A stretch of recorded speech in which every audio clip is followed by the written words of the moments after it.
Yeah, guys, this is the very stuff, only that acerbic taste is far sharper. That's curare.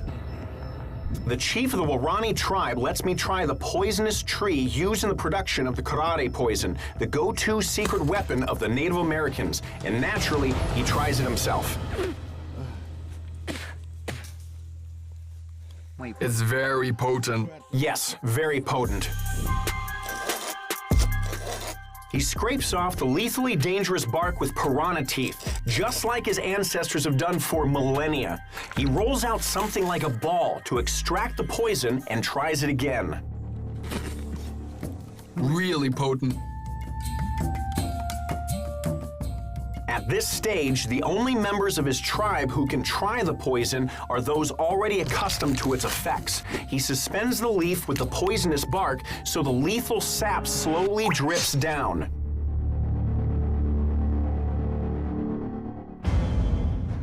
He then dips the ends of his darts into the sap, and we set off to hunt in the Amazon jungle.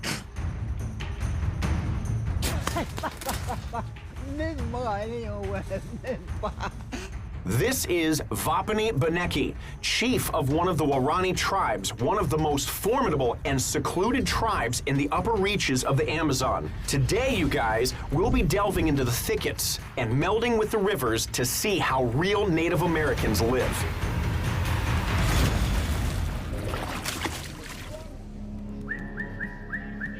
So if they stand 2 spears like this, then you have to leave. Then they'll let you go. But if you carry on, they'll kill you. One guide, a friend of mine, he took some tourists to the Warani, and a boy there turned to this girl tourist and said, "You're staying here." We'll also be setting out to the most dangerous city in all of Latin America to find out how Ecuador became ground zero for all drug trade circulating through South America. This is a hitman's weapon. This will be 2 adventures in parallel, in the natural jungle and the concrete jungle. So tell me from the get-go, what are the rules of safety? How do I need to behave around here? Just get used to the fact that death is lurking nearby. Happens regularly, and more often than not, it's going to be a violent one.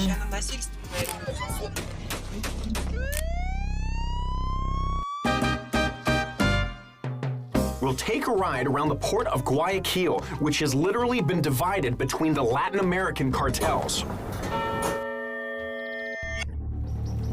So guys, we're now in Ecuador, a country where whole cities are controlled by indigenous gangs and where jungles are still inhabited by indigenous tribes. Today we'll be heading to both, and there's still no telling which of them is more of a threat. This will be an Ecuador like you have never seen it before. Let's go.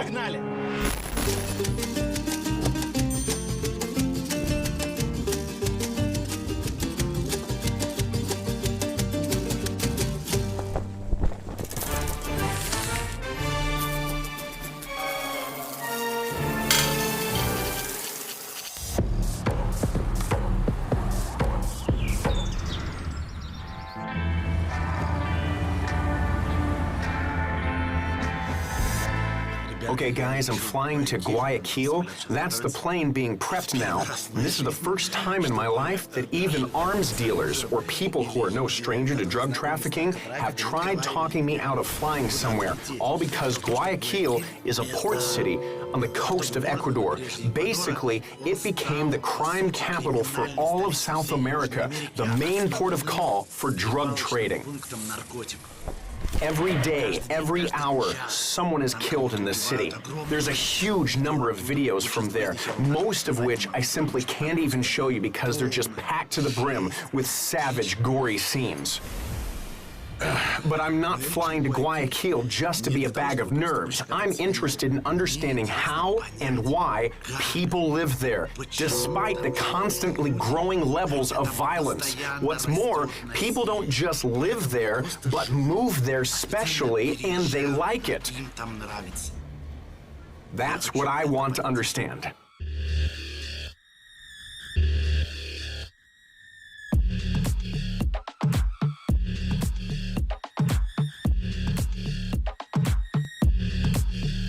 A group of bandits has attacked and captured the studio of TC Television.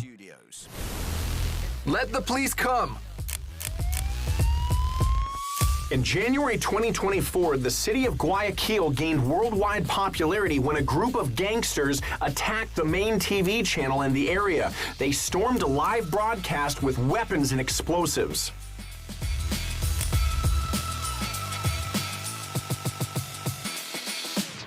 Chaos. They wanted to create chaos. At this time, the entire city was one huge battlefield between various criminal groups and the government. They recorded videos like these, threatening to kill the president and shoot down the whole government. And this was no bluff, as several months before this, one of Ecuador's presidential candidates was murdered.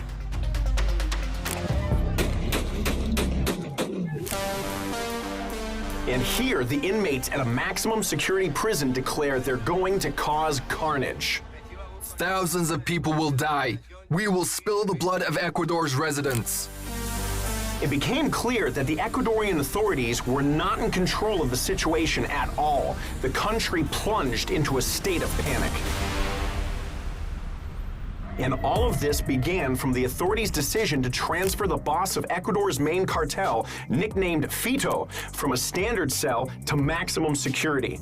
Then again, it was hardly standard. In prison, Fito lived like a king. This is his personal shower cabin with paintings on the walls and decorated ceilings. The royal mansions. And this is his bedroom. It said he'd have girls brought to him here, along with drugs. Other gang members would even visit him freely to conduct deals. Here we see him in his former prison addressing his supporters. Also, check it out. He has his own personal armed guards inside the prison. Afterwards, the powers that be decided to transfer him to maximum security. To do so, it took several dozen heavily armed men, simply so that Fito could walk the several dozen steps of the prison and not escape. You think it worked? Of course not. Fito got away. The authorities announced a manhunt for him, and in response, the gangs of Ecuador rained terror down on the streets of Guayaquil to begin with, turning this already bandit-ridden city into a completely savage territory.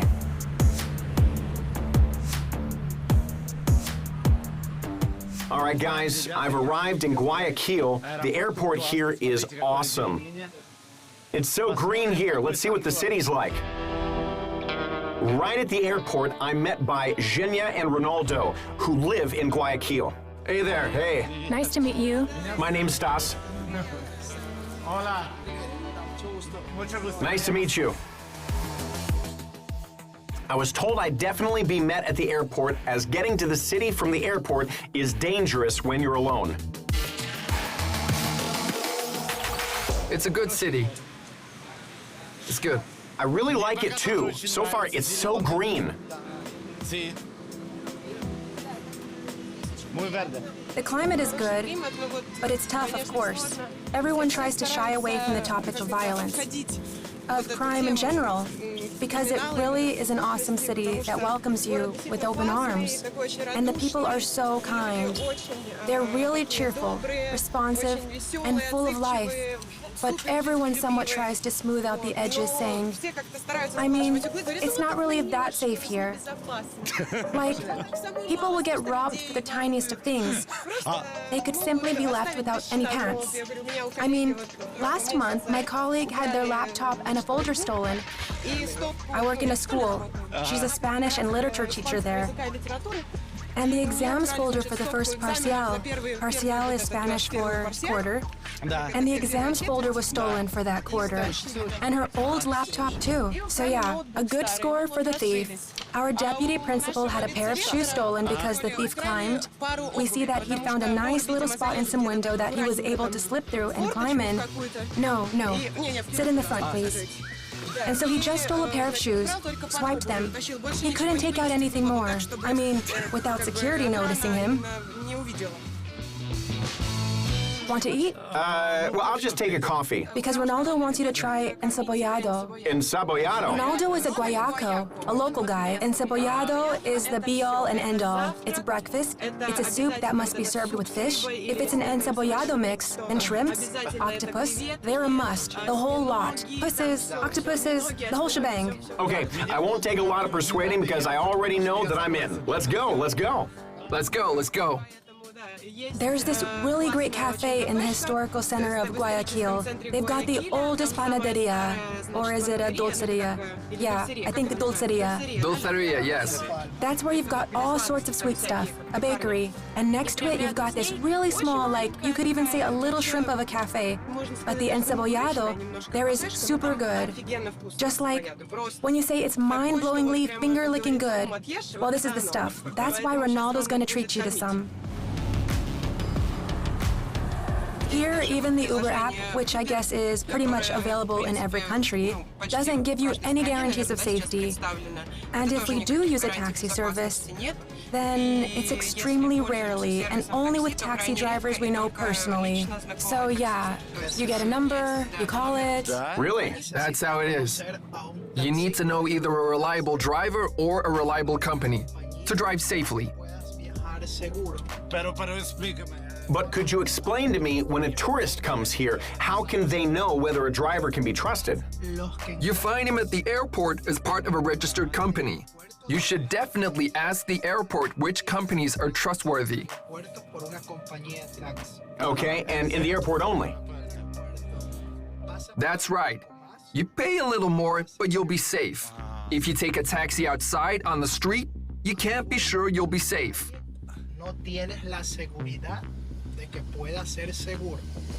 Really? But what could a taxi driver do? He can drive off with you, rob you, and make you withdraw all the money from your account. My account? My card? From your account, your card for sure.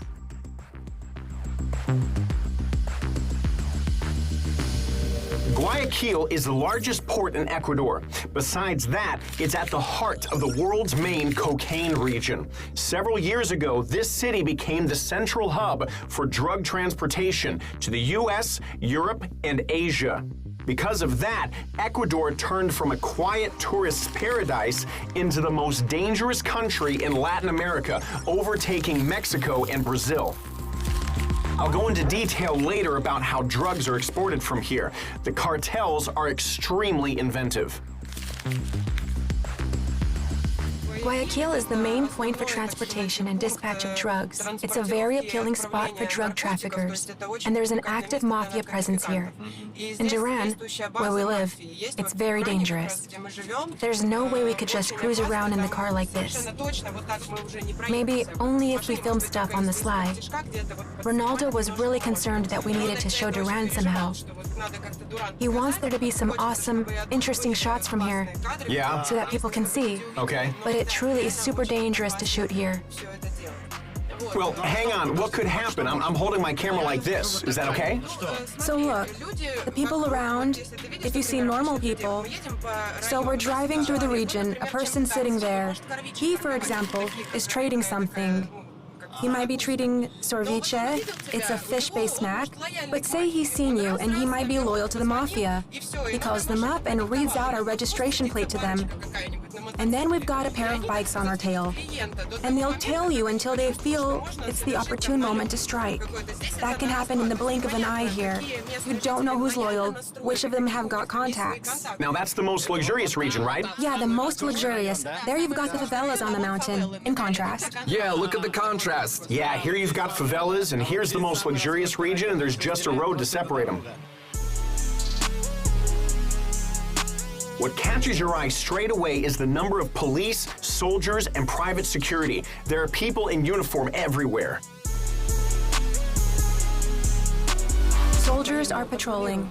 They're in a camionette. It's a truck with an open back where you can stuff in around 10 people. They're armed to the teeth. They're driving around. They're watching everywhere. They're controlling everything. That's why it's relatively calmer now. But this is nevertheless the calm before the storm.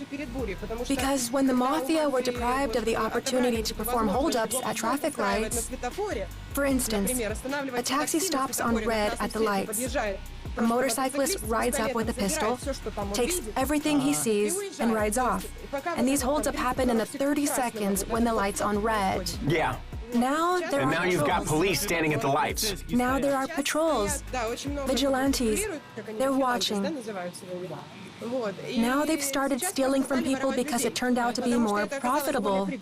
Zhenya moved to Ecuador in November after marrying Ronaldo. The country was already in a state of unease, but the true chaos began a couple months later.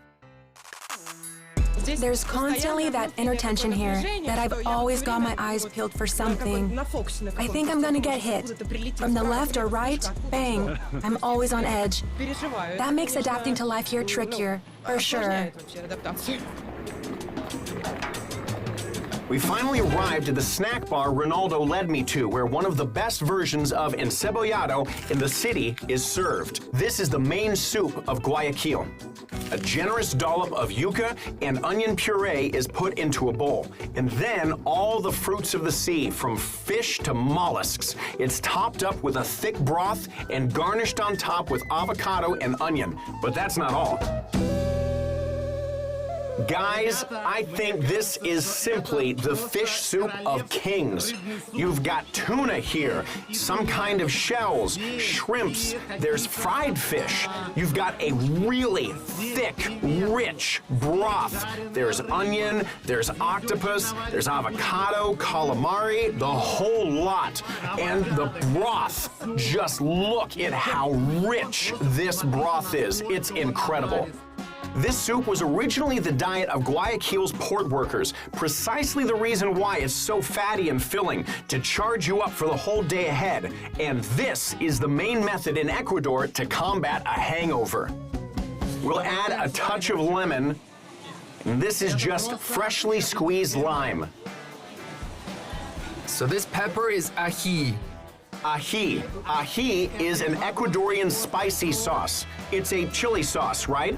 Yeah, Is it really hot? really hot. Really hot, you guys. We'll add that a little later. First, I want to try it without the spice just to get a feel of the flavor.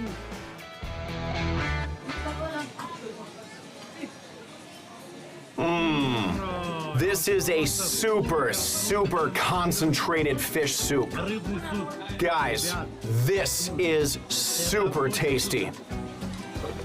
But can you explain why there's so much? I thought we were ordering for 3 here. That's our culture. We eat a lot. It's part of our tradition to eat a lot. Yeah? For breakfast, lunch, and dinner, we eat a good meal. A lot every time. That's right, yeah. Guys, these shrimps are so fresh. They're juicy, literally. They're just awesome. But you gotta add this too. A must-add to this soup is banana chips and popcorn. It's good even without the banana. The banana somewhat simplifies it, but you can't eat in Ecuador without a banana. This is a special banana, a plantain. It isn't eaten raw. I'll talk more about the local food in today's episode.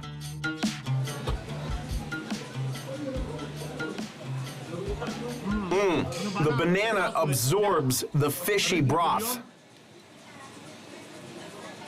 This is amazing, for sure. Let's try it now with the hot sauce. The main aspect of ají is that it's made with tamarillo, which is also referred to as the wooden tomato. Taste-wise, it's something between a tomato and a kiwi. It grows in the north of South America. Let's try this. It's a piece of tuna, some broth, herbs. Guys, this is simply heaven. Oh, the ají, it's like, There you go, Stas. Now we can hands down call you a guayaco. Explain one thing. This applies to the whole of Latin America. So you have this really delicious soup here, really. You've got fantastic fish, seafood, all of the best stuff. How can you go and drink cola after such a luxurious, delicious soup? It's also a tradition, It's disgusting. but it's tradition. How can you have this after that? I mean, I don't know. It's like gold and urine. Well, yeah.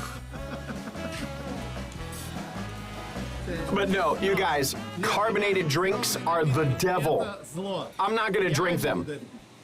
And the main thing about this soup, you guys, a bowl like this costs only $3. So I'm told that Guayaquil is very dangerous. But since I came, I've only met really hospitable people, and they've been absolutely calm. Yeah, but head a little way out of the center. You head out, and the chaos starts. And we'll do that, for sure.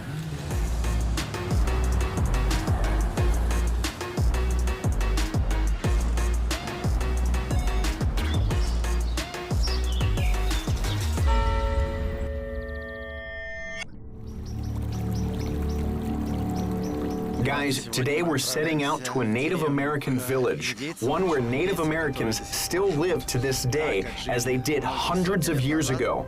Right now, it's even difficult to predict what lies ahead for us. Getting to it will be no walk in the park. There are no roads there, or naturally, any kind of infrastructure, such as electricity. I head out into the jungle with my guide Carlos, who's from the Quechua tribe of natives, and my friend Vova, who's been traveling South America for a while now. But first, we stopped overnight at Vlad and Lena's, who've lived in the Amazon jungle for many years. Their hut lies on a steep bank alongside one of the Amazon River's tributaries, on the edge of the jungle, you might say, because after that, it's just wilderness for hundreds of kilometers.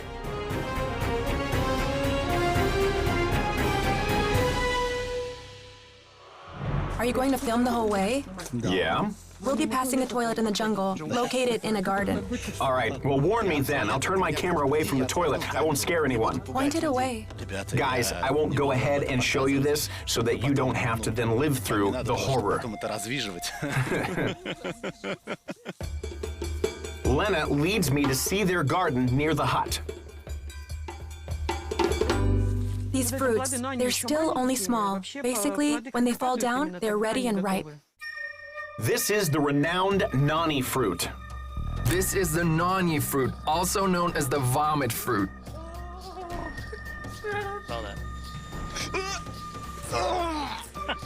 It smells terrible.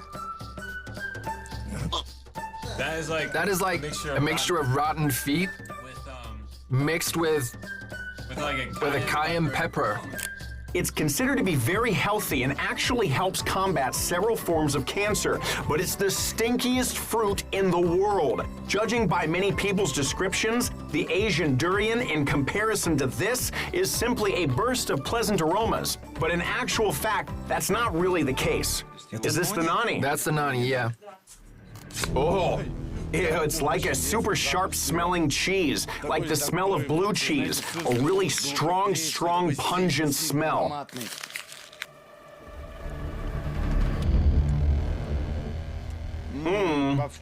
And yet to the taste, it's a sweet cheese, and a soft one at that.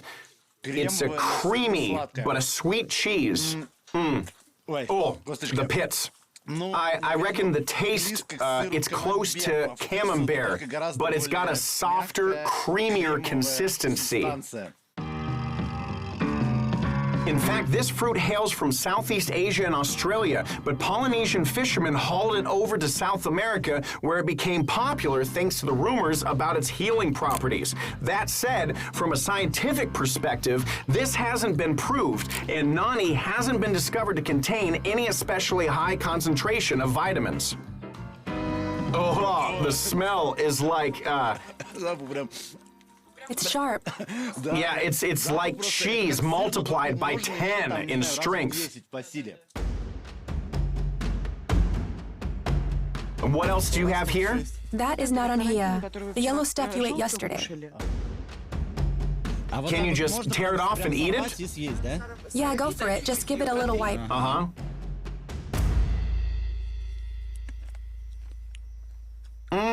That's delicious. Yeah? It tastes like a sweet kiwi in some way. That's really tasty. You're better chewing it more. This is naranjilla, a fruit that grows only here in the foothills of the Andes. They can be small and red, or they can be large and yellow. There is an incredible variety of fruits in Ecuador. Sweet ones, sour ones, bitter, with all kinds of aromas. I'll go into detail about them in the episode about food. This is chonta. As you can see, you've got bunches of them above. It's a fruit. So guys, this is what canela looks like, the cinnamon plant. Oh yeah, the cinnamon just hits you. The cinnamon, it's nice. This is yerba luisa, known as lemongrass. Okay. Yeah, lemongrass. You sense it. Yeah. So hey, do you look for treasure here? Yeah. Yeah, we do. What kind of treasure do you look for? Well, everyone has different names for it. Incan treasure, Atahualpa's ransom, or the metal library. These treasures are concealed presumably somewhere in the jungles between Ecuador and Peru. It's also called the Incan gold, and based on today's current rates, could now be worth more than $30 billion. There are varying estimates regarding the treasure. The consensus is that there's close to 700 tons of gold. 700 tons of gold? In items, statues. You know, there's a very well-known story about a golden Incan chain. Sun disc, yeah? There's one disc that amounts to around 10 tons. The Incan gold is no simple legend, but a historical fact. In 1532, Spanish conquistadors under the leadership of Francisco Pizarro imprisoned the last Incan emperor, Atahualpa. For his release, the chief of the natives pledged so much gold, there was enough to fill a room for Pizarro, from his legs to the level of his arms outstretched. The first part of the gold is historical fact. It was delivered to the island of Haiti and handed over. Then it was even forwarded to Spain, while King Charles V, according to the norms of that time, was given quinto real, 20% of the loot. That was then melted into coin and contributed to a sharp rise in inflation across the country, all of which is historically confirmed. The second and far more significant share of the treasure was en route when the natives learnt that the conquistadors had executed their emperor. According to legend, they then hid the gold. The path this treasure took from the Incan capital, the city of Cusco, to Panama ventured through the jungles in the upper reaches of the Amazon. Many believe that the treasure is still there to this day. In 1976, Neil Armstrong, one of the American astronauts who landed on the moon, came here in search of the treasure. Many expeditions have set out into the jungle in the hopes of discovering this priceless treasure. Many believe that they're simply lost in the Tayo Caves, a huge network of underground passageways, part of which, by all accounts, are handcrafted. But even with modern technology, it is impossible to explore the caves in their entirety. A documentary film about these caves was recently released, but even its authors were only able to view a small part of them, and they tell stories which are hard to believe. When I entered, I distinctly saw a couple of meters from me, two beings. A woman with long hair and white skin, absolutely naked. And this woman approaches me and shows me this sign using two hands. Using ancient maps and recordings, Vlad and Lena continue to search for the treasure in the jungle. Hello, everyone. We're here reporting from the center of the jungle. We've got this river here. That's a native crossing to the other side. Together with the indigenous folk, they travel hundreds of kilometers into the depths of the Amazon forests. My prayers for these 15 years have been the whole spectrum of my feelings towards this treasure.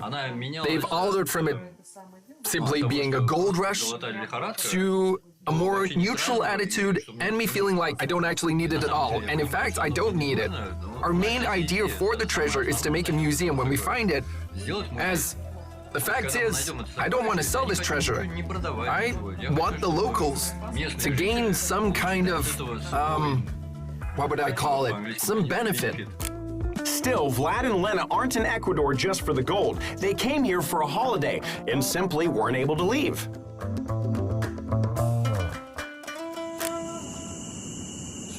Two weeks. I simply fell in love with this country. I've driven the entire length of it. Jungles, mountains, the ocean. I even drank ayahuasca. Tried a lot of things at that time in those 2 weeks. When I returned to Moscow, I couldn't be there anymore.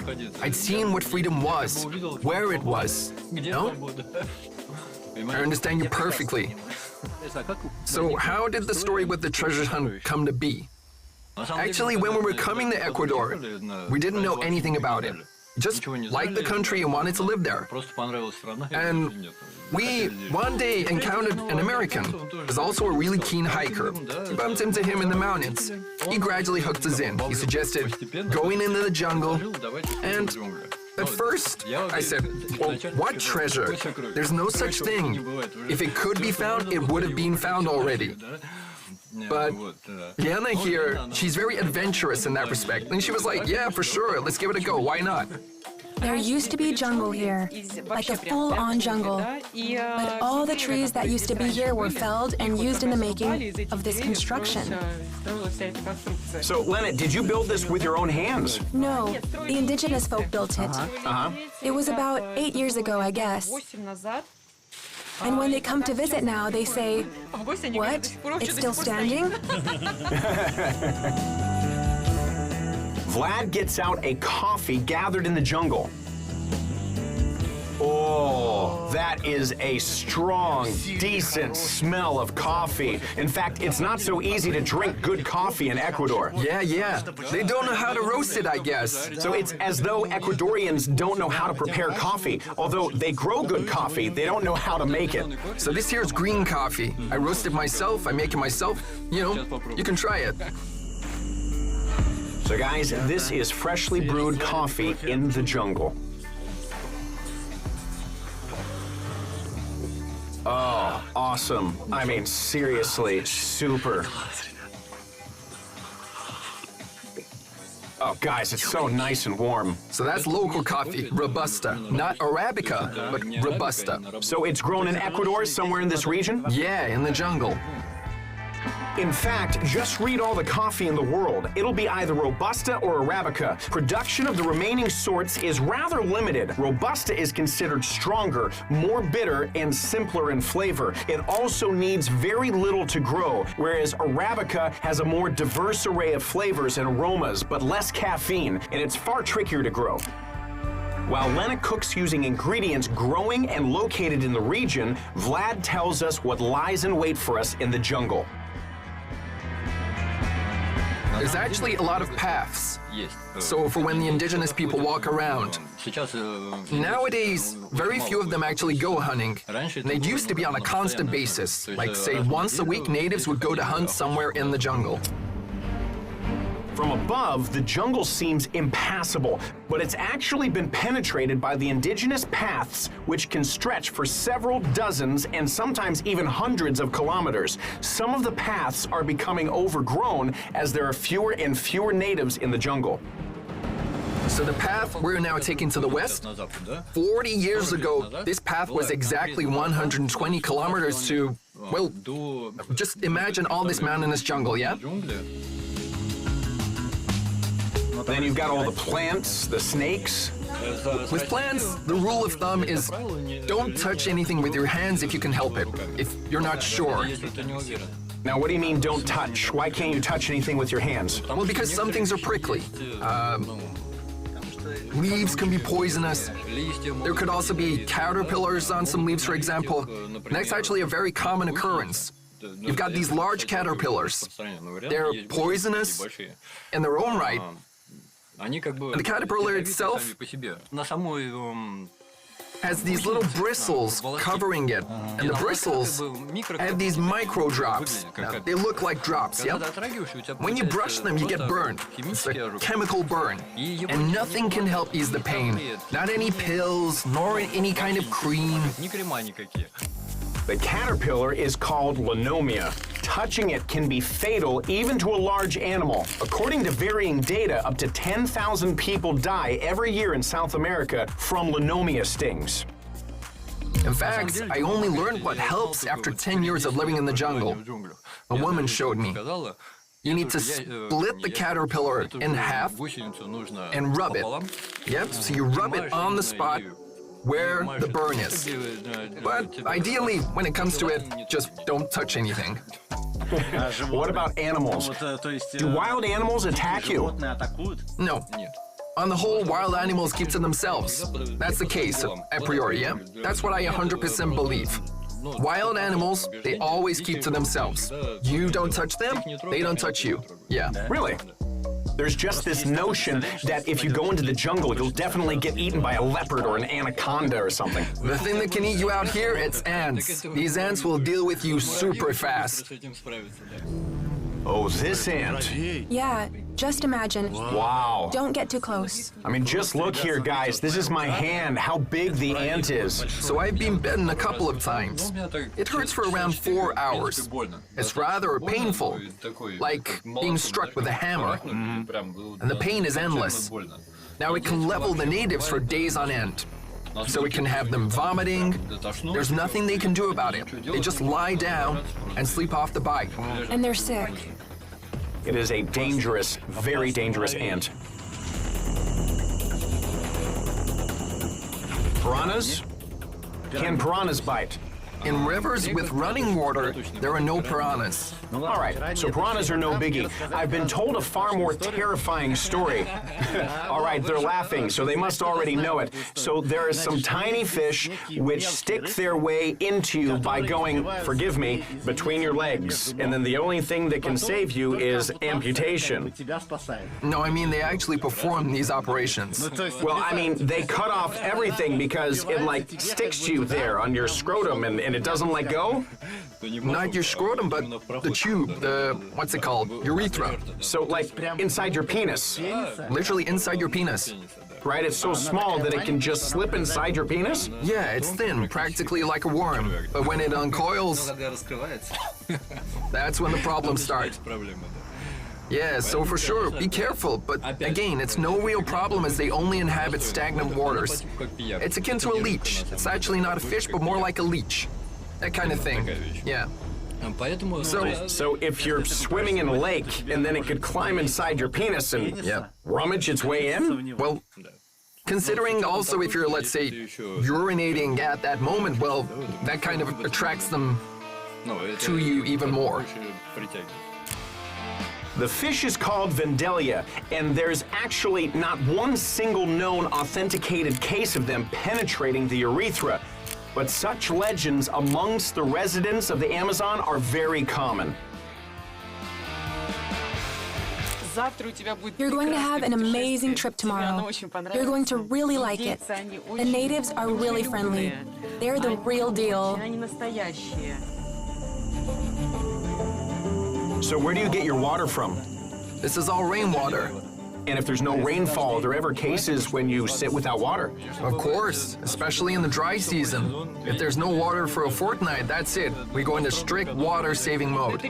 Well, that rarely happens, very rarely, to be fair, because there's always rain here.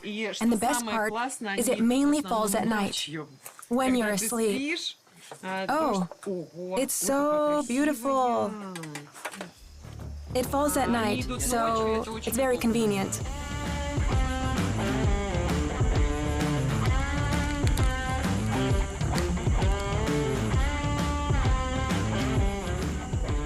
For how long?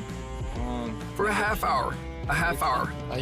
And you already want to eat, right? A little. You want some pickled cabbage? Pickled cabbage. Where'd you get the pickled cabbage from in Ecuador? Sauerkraut, yeah?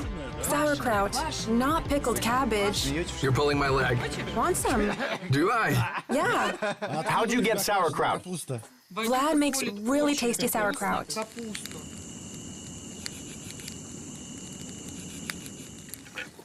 That's the smell of our stuff. A while, for sure.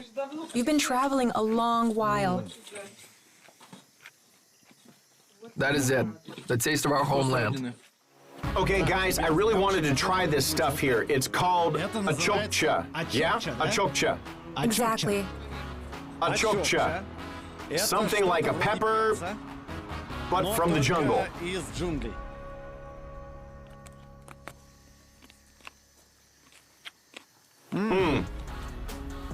It tastes like something between a pepper and a cucumber. And look here, you guys. Look at the seeds it has. They're huge, simply massive. Now, you eat this instead of peppers, right? We don't eat that at all. Am I the first person to eat this here then? Was that even edible? Or did you do it for fun? We'll see your reaction in the next half hour. All right. Let's see what else we have on our plate. This is called naranjina, right? Naranjina? Naranjina. It may seem like an orange to you. Or what else, for example, a persimmon, as based on the thickness of the skin. It's more likely closer to a persimmon, but now you'll see what's inside it and you'll be simply amazed. So we just slice it open and take a look. Okay, you slice it like this. There we go. Take a look at what's inside. It's a mix between a kiwi and an orange, I think. You can eat it with a spoon. You just scoop it out like this. But I'm gonna just try plucking it with a knife.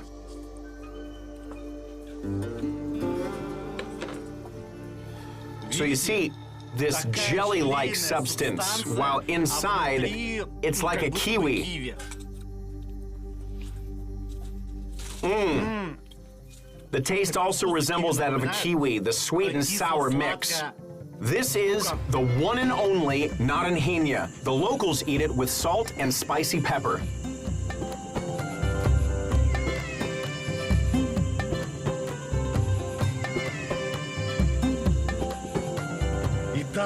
All right, guys, it is fish time. It's called maito. Maito. Yeah.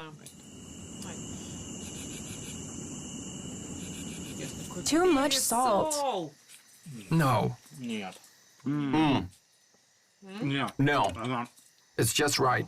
no, that's enough. It's a little bony. It's not too sturdy. It's more or less, it's like a carp, but it's really, really good fishy, like a fishy fish. A fishy fish. Let me get that. Oh, thank you. You're so caring. Yep. You'll hear no arguments from me. How's the fish for you? It's delicious. It's really good, you guys. And just take this in, sitting in the jungle, and the cicadas are singing. So hey, what do you miss here most of all, food-wise? Nothing at all. Nothing whatsoever. Like not a hankering for buckwheat. I lie, I do. Not for buckwheat. What for? You won't believe it, What? but cod liver. Really? You can't get cod liver here at all. There's none whatsoever. You know, I really like it here. It's so cozy. You've got yourselves a really cozy atmosphere. Yeah? It's amazing.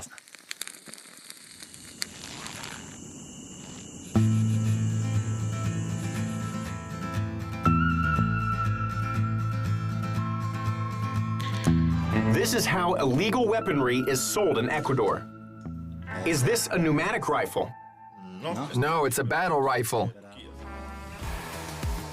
The seller, let's call him Jorge, whose real name he asked not to disclose, is showing us specially prepared rare goods. Do you have a silencer for it there? How is it fitted?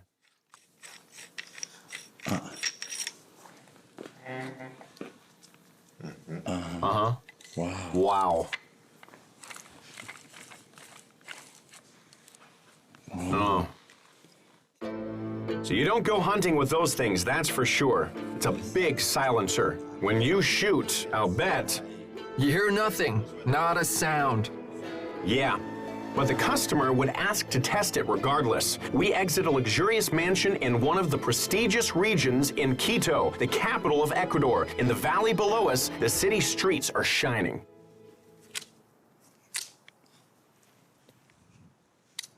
Hey, hang on.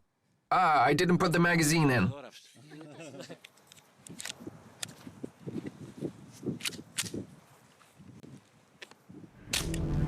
The sound is no more than that of a toy gun. Wow. Not bad. Over the past few years, Ecuador has been one of the leaders across the whole of Latin America for contract killings. First and foremost, because this is where the Mexican cartels are transferring their business activity, because conducting it in Mexico itself is becoming all the more dangerous. Even common folk are now arming themselves to stay protected. On the streets of Ecuador, especially in the port cities, you don't just have shootouts. Sometimes it escalates to outright bloodbaths. So in broad daylight in Guayaquil, gunfire starts. And we can't show you, it's a total mess, but just listen to how many shots are fired. The weapons trader Jorge says that his customers are those who want to protect themselves. He agreed to meet with me during the daytime in his elite neighborhood to tell me how this business operates. There are lots of weapons that come to us on the black market from a country in North America. From the U.S. From the USA, yeah. Now it's mainly rifles, the M16 or the M4 rifle. Large caliber rifles, automatic rifles. AK-47s are also imported, coming to us from various places. Now naturally not from the USA. They're imported from Russia or from countries where they're manufactured on license. There's a whole lot of such weapons on the black market. But how do weapons enter the country in such quantities? For instance, I understand that shifting drugs is hard, but still, you don't need to transport such a huge amount to make a killing off them. Whereas with weapons, they're hefty things. It's hard to import them unnoticed in large shipments. How do they get them in? How does that work? The weapons are brought in, for example, by ships which dock very far from the ports, from our ports in Ecuador. Now, from there, the product is unloaded onto boats, on speedboats, which take it away to small secret harbors and hide it there. Another method that is used is planes, small planes, which take the drugs out. It's a round trip there and back. They take the drugs there and bring a container of money back with them. And naturally, you can place weapons in that container. The guns that end up on the black market are more often than not imported. This is exactly how they do it, by sea or by air, using planes, and it's almost always done by those in the drug trade. Meaning large criminal groups, most of which are one way or another under the control of the Mexican cartels.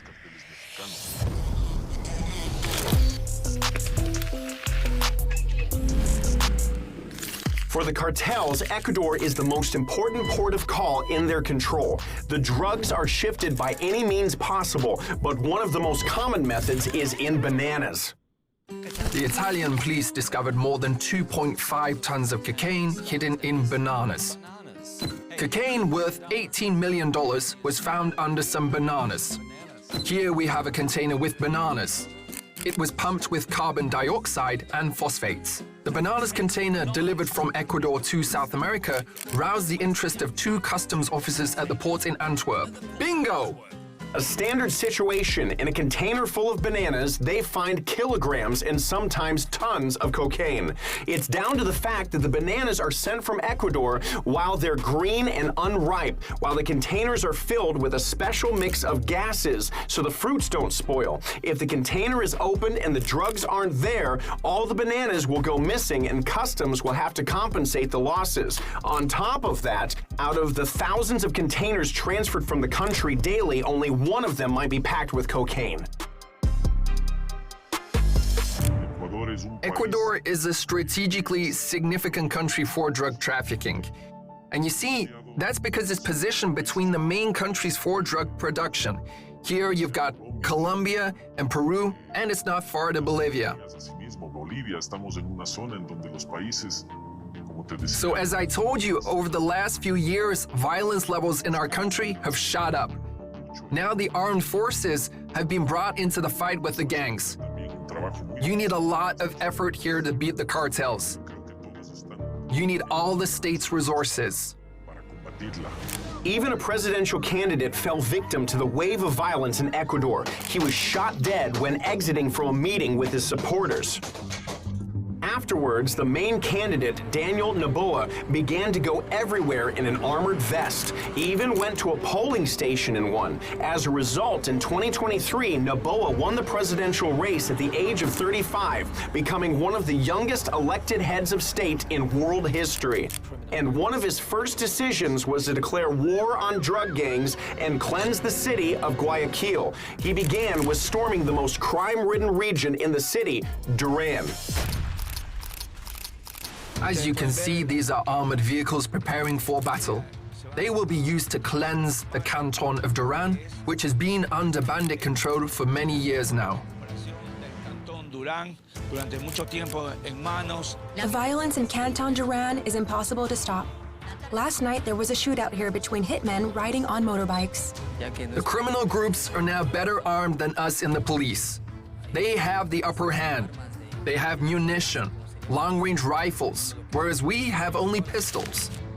In response to intimidate both the police and locals cooperating with them, the cartels didn't just begin to kill people. The violence reached an incredible, barbaric level. We see more and more mutilated victims. Some often have their extremities cut off, or they've been decapitated. This is something completely new for our country. I've never seen such things before. People are being dismembered, cut up, decapitated. They're found in suitcases or only the head is left at the site of the killing. The residents of the Duran region are now practically locked up in their homes. So now, you came here right about the time all this news began then. Yeah, I did. And literally a couple months later, the TV tower was attacked. But there was the attempt to seize the TV tower, the attempt to seize the University Estatal de Guayaquil, the State University of Guayaquil, the hospital where you worked, Ronaldo. What's the hospital called? Yeah, Teodoro Maldonado Hospital.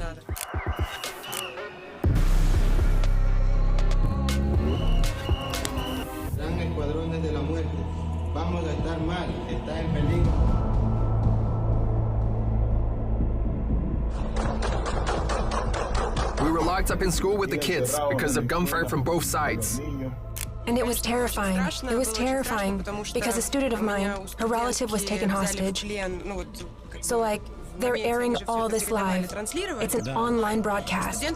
I walk into the class and there's this howling. I was scared, thinking something had happened. Maybe a student had laid a hand on themselves. It turned out they'd been watching the online attack, and a girl had seen a family member there. Her uncle or some relative. She was bawling her eyes out. Then the head of our security came running in.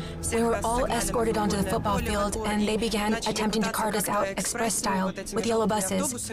So here, by the way, I don't know how it is for all Latin America, but in Ecuador, they transport children on yellow buses. Institucional Express, it's called. They began trying to cram the kids in there, to transport them safely. Some were picked up by their parents. So, this took place somewhere around midday. We'd had lessons planned till 2:45, and that was it. And one of my students' parents put me in their car. We drove, and it was also terrifying. Because here, a bus can stop in literally any spot. So regardless of how many route stops there are, you can wave your hand and the bus will swerve from the far left to the far right. Standard driving.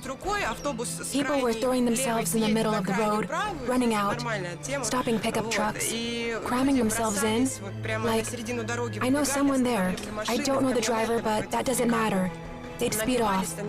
You had one person running hard. The car slows down and he tries to jump in. It speeds off and he tumbles. It was super scary. Now, where did all these people want to go? They wanted to get out of the open terrain because there was this panic amongst the public. Everyone was aware that several groups had scattered across various locations, and no one knew exactly where the next hit would take place.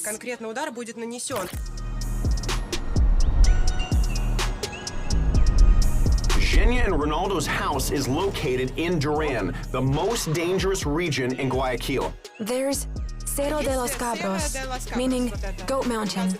And on this Goat Mountain, you've got these little sheds, favelas, you could say, and inside of them live a very poor part of the population. There's a public cemetery on the neighboring hill, and corpses are periodically stolen from it. What for? Well, they're then sold to maybe students, medics. Seriously, no joke. Or the family of the deceased could then be bribed to ensure that the body gets reburied in a decent way. Then both the body and soul are at peace. So basically, this is also a slum region. Yes, it's a slum region, but it's more or less. We can go up. There are stairs there.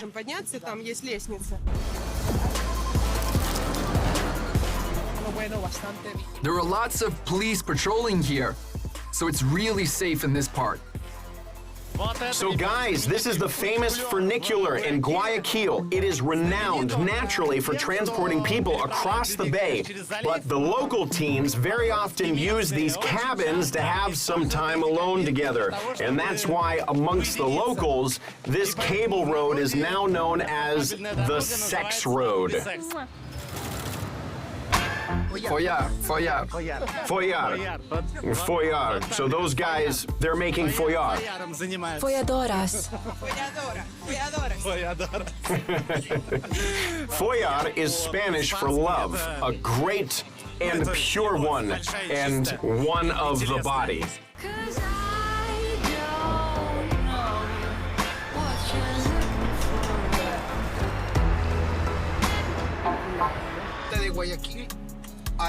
So in every part of Guayaquil, there are groups which control it, which is why outsiders can venture into most of the city.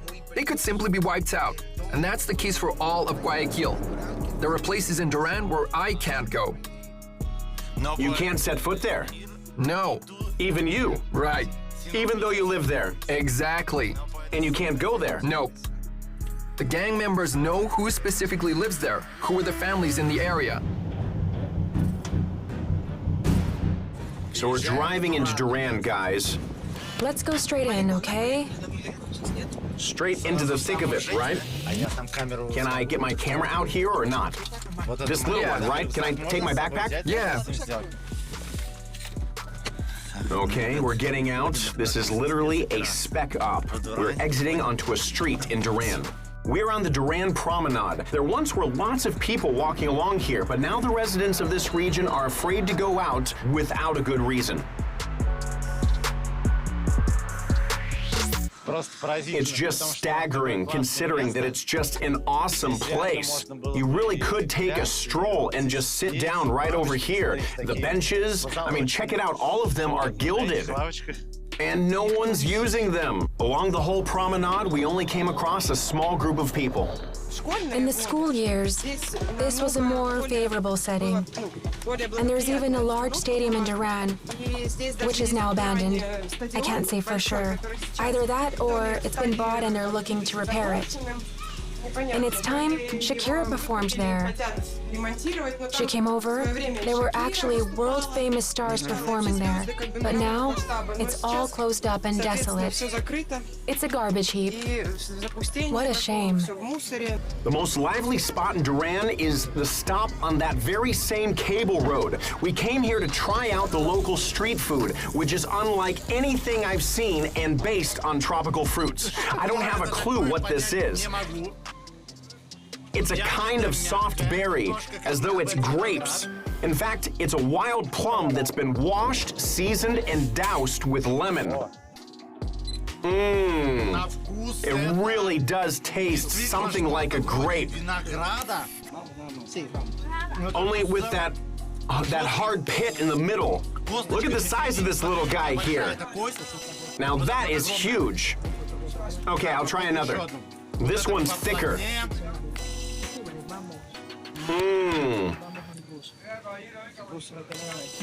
You know, just picture it. It's a crossover between a grape and a plum, and it's doused with lemon with a sprinkle of salt and a touch of pepper along with some sauce. It's such an indescribable taste. It's even wilder than a mango with pepper. Something which they also eat here. They pour lime on it and sprinkle it with hot pepper and salt.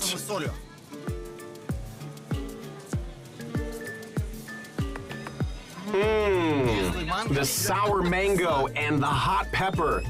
It's a very odd dessert, but I think it's refreshing, you know, in the heat. Okay, you guys, here's another berry. This is called a groselha. I'll just try one, as I think if I take another glass, then things could take a bad turn. In fact, groselha is a currant or a gooseberry, but here it's odd. Oh, wow, it's very sour. It's just super sour. That's some concentrated citrus, and it's exactly the same, but it's fermented here. You see, it's like, it's lighter, and I wonder if it's just as sour or not.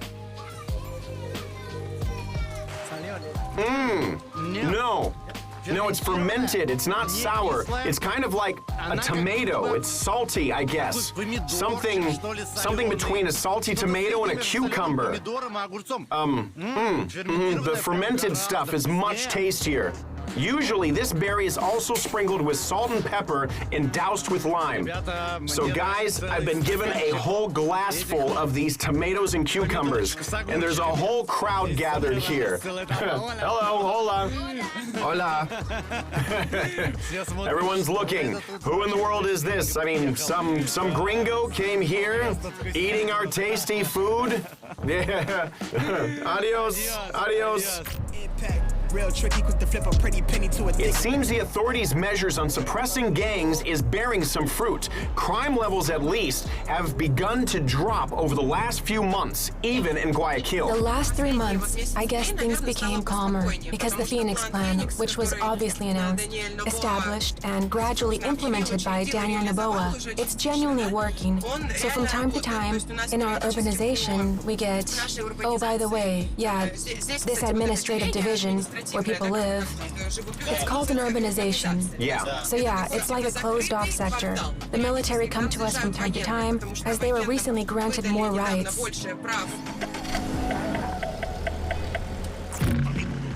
I think everything is only getting worse and more brutal. Crime-wise, I mean. I believe the crime can be beaten. That's just a question of political decisions. Crime can be brought to an end. And we can put an end to crime. But how do I see that happening? You just need to make the decision to act. There shouldn't be human rights for those who commit violence, who kill, and so on. Very often, our police have information about where these criminals are hiding and how to find them. But unfortunately, due to legal issues, the police simply can't take action. And it's really, really sad. As due to politics, they aren't able to do what they're supposed to do their job. Daniel Noboa, the new president of Ecuador, is compared to the young leader of El Salvador, Nayib Bukele.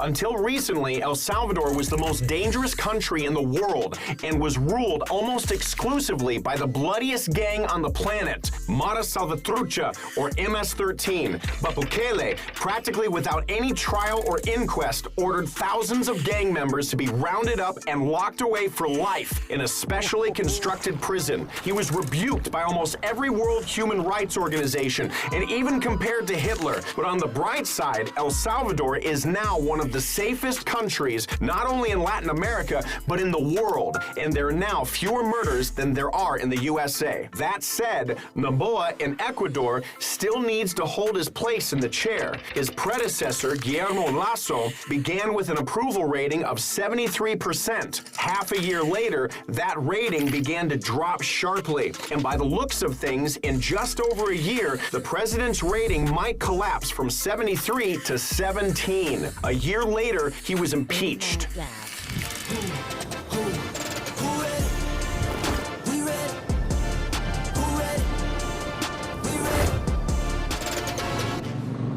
So I'll explain, you guys, we can't leave the car now because, well, I mean, I just can't walk around on the roads here and film. You just can't do that here. It is super dangerous, and I just wouldn't get far. So I can't even film anything here. The only way to film this region is to drive around it and look from inside the car. Even with all I'd pictured, until you come here and see it with your own eyes, until you see the difference, this flair, this atmosphere, you can't even imagine where you're going. This is it for you. True Latin America. This is how it looks. My personal feelings, I don't know. Due to the fact that I've simply read up and heard so much about these places, I've got the jitters, really. But on the whole, it just looks like the suburbs of most Latin American cities. It really does. But if you look at the police statistics and simply watch the news, you definitely realize how many people are robbed here and killed and all of that. Also, if you pay attention, you'll see a lot of the shops are closed here. If there's some space on the first floor of a building, presumably intended for some business, the business will more likely be closed than open. Keep an eye out. Yeah, it's all caged up. Look at the bars. Some kind of cafe and it's behind bars. Wow. During the pandemic, a whole load of micro businesses, of small businesses went under, most of them. And those that got through the pandemic, they were dealt the final blow by vaccinators. I first thought that she meant the people administering the COVID vaccines, and I didn't understand how that would interfere with business, but it turned out to be much simpler. Who are vaccinators? Ronaldo, tell him. Vacunadores. Or what's the right term for them? They're people who bribe you. They come to your workplace and make you pay a specific sum of money every month. A racket. A racket. Oh, a racket. If you don't give them any money, they first attack your business. They set it alight or smash all your windows. And everything's closed up. Yeah, everything's just closed up. And if you don't pay, they might come and kill you. They're called a vaccinator. So I thought these were people who administered vaccines, COVID vaccines. No, a vaccinator. It's a term that came to us from Colombia. It means to shake someone down. You have a pharmacy or a shop, you have to pay them. On top of that, there's a completely different Guayaquil, literally on the other side of the river, an embankment full of people, stylish parks, and luxurious restaurants, where we'll be heading a little later.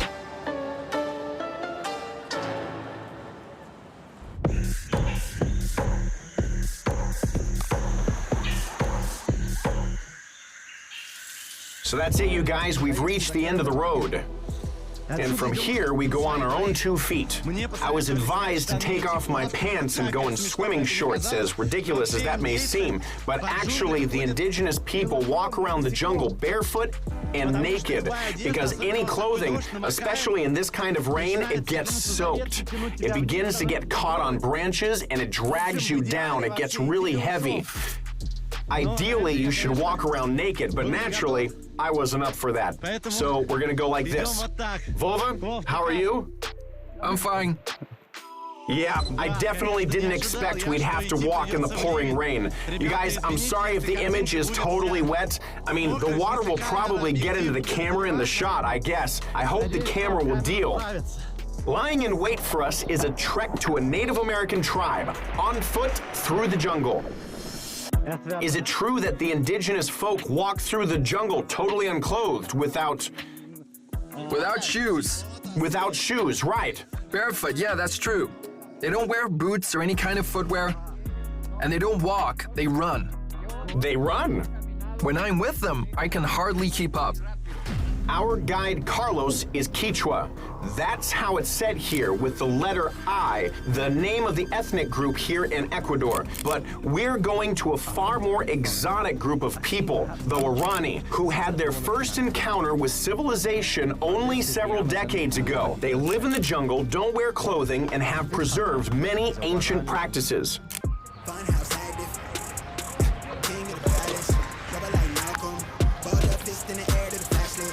I first came to the assumption that maneuvering in the jungle, especially in the rain, is really tough. Vova decided not to ditch his things and carry them in a bag. Oh, the key here is not to slip. But it soon became clear that we weren't even in the jungle itself, but on the outskirts. And it would get even trickier up ahead. So we need to cross the river here. And from the side, these rivers look really small, but the current is actually, it's so strong, it can just sweep you away.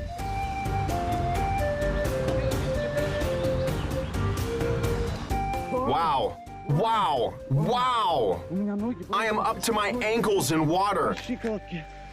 Several minutes later, I was completely soaked. My boots were full of water, and I realized why the indigenous folk walked around naked. I was only concerned for the equipment in my backpack, that it wouldn't get wet. The lens got wet so quickly that it became impossible to wipe it dry.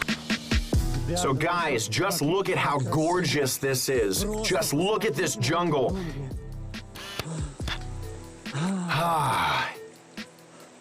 And the air here is so clean. It's sweet. It's also really humid due to the rain. It's cleansed. You breathe and you get a real kick from it. You get the feeling that you're full on eating the air. It's so sweet. But there's a small issue, guys, in that, unfortunately, yesterday at Vadim's place, I was bitten by a dog. And you see the scar under my boot here. I'm really hoping that... Is your boot rubbing? No, I'm all good. I'm really hoping that it won't flare up. If it's rubbing, you can fold it over. Yeah, I might have to do that later, because the bite is fresh for the moment. And if it flares up in the jungle in such humid weather, it's not gonna be fun, that's for sure, which is why I'm a little worried. Several minutes later, the bite genuinely began to cause me some trouble, so I was forced to fold the boot over, and we went on. We're gonna cross here single file, okay? Be careful. Vadim and Lena were right. It turns out that the whole jungle is cut up by hundreds or even thousands of Native American paths. Bridges have been thrown over wide streams, and in some spots, the indigenous are already using metal components from cities, but they're mostly just felled trees or bamboo. Here, check it out. Take it. Yeah, what is it? That's the flower of the cork tree. Cork, which is used to close wine bottles. The tree doesn't burn. Oh. Here it is. So this is a cork tree. Yeah, the very one. And its flower is known here as the comb fruit. No, I'm good, thanks. The cork tree, like dozens of other plant species, was brought to the jungle by the Europeans, along with coffee, grapes, sugarcane, and bananas, which are now exported from Ecuador across the whole world. This is known as the Columbian Exchange. In return, Europe witnessed the import of corn, tomatoes, and most importantly, potatoes from America, all of which the Europeans first tried only in the 16th century. Some believe that it was namely thanks to the calorific potato, which began to be planted instead of wheat, that European civilization was able to grow as it did and consequently conquer half the world. These are mushrooms. We have edible mushrooms here, along with hallucinogenic mushrooms and toxic mushrooms. Now, if in the jungle you see mushrooms that have lots of insects close by or they're vibrant in appearance, they're most likely toxic. Do not touch them. There are a few edible types. They're usually light colors and often eaten by animals. Have you ever come across large animals in the jungle, like a jaguar, for instance, or some other big beast? Yeah, a jaguar this size. And what did you do? Nothing. I saw it from far away. It just passed on calmly. It didn't attack me.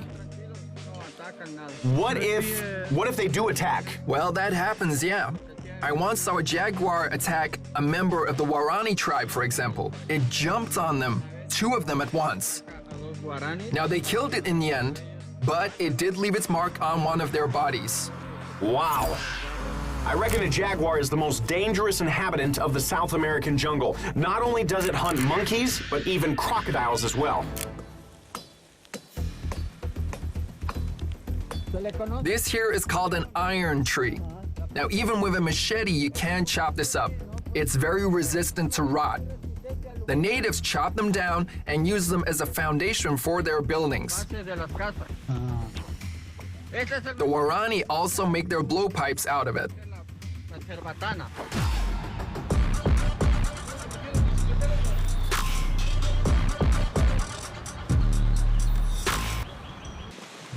We're walking, and Carlos suddenly stops, looking for something in the grass and ferns.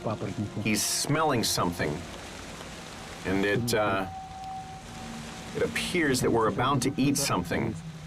No guarantee that we'll like it. Let's see. He's smelling something, you see?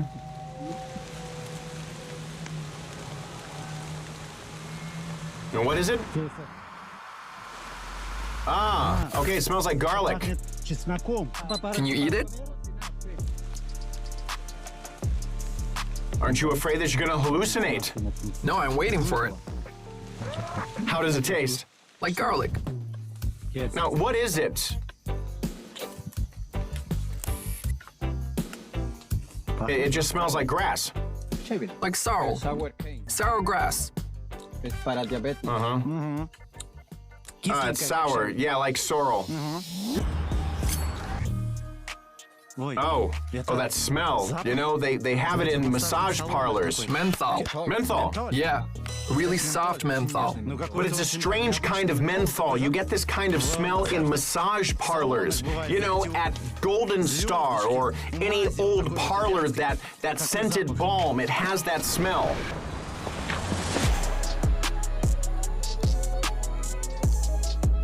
It's sweet. It's you know what? It's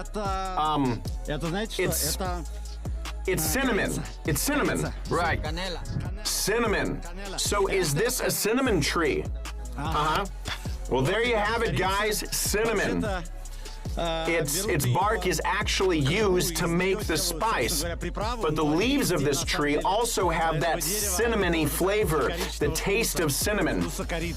So, in fact, the diversity of small creatures and plant species in the jungle is simply staggering.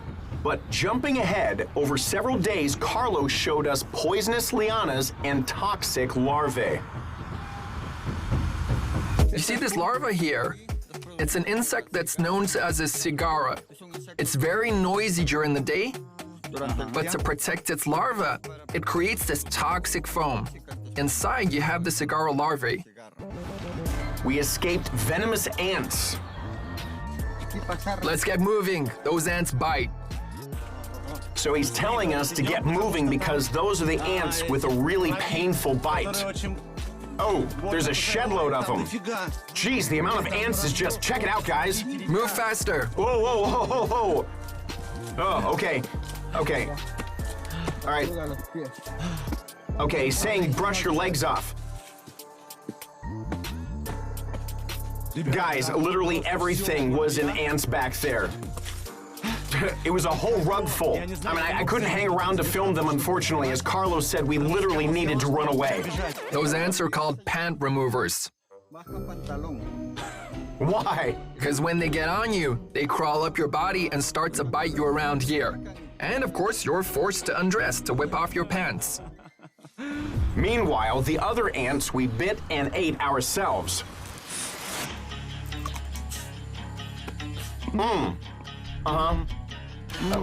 It's very sour. Really. And here they are, you guys. Take a look at the larvae. So you suck them, you feed on them. You see the white ones, as I understand, they're the larvae, while the black ones are the actual beetles.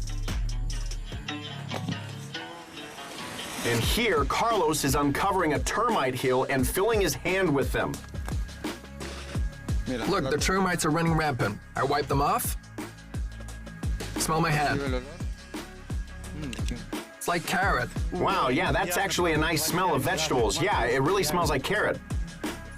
All right, so guys, this is rather ticklish. They're so ticklish running along my hand. These are termites, and now let's do this. Oh, okay, the termites flew off. I hope that was most of them. Wow, okay, my hand smells of baby carrots. Wow. That's the termite's acid. It kills plants. That tree there is already dead. The indigenous use this acid to fight mosquitoes. They go into the jungle with a machete, chop themselves down a termite hill, smear themselves with termite, and mosquitoes and midges just don't bite them. It's a natural repellent. So there you have it. Now I can chase away mosquitoes with my hand like this. Stop, mosquito. Some trees completely took me by surprise. This is a very special palm, known by the natives here as the devil's royal penis. The devil's penis? Okay, check it out, guys. You've got coffee growing in nature. I want to try a berry, or rather a bean.